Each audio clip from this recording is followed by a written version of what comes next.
Good randomness is more than a rand function. You want to seed it, draw integers in a range, draw reals in the unit interval, and trust the distribution. SRFI 27 is Scheme's standard random number library. First, we randomize the default source, so every run really differs. Random integer 6 gives a number from 0 to 5. 3 of them here. 3 faces. Run it again, and they change. That's the whole point of a seeded source.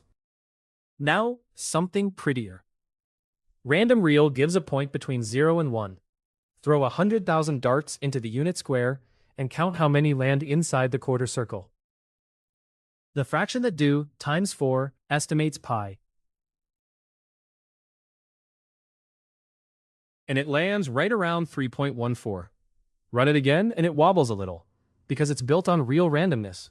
More darts, and it tightens toward the true value.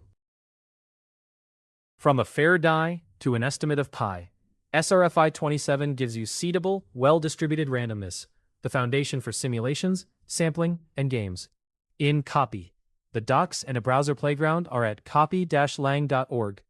Write the lambda. Run on the metal. Thanks for watching. Subscribe for more Kaappi.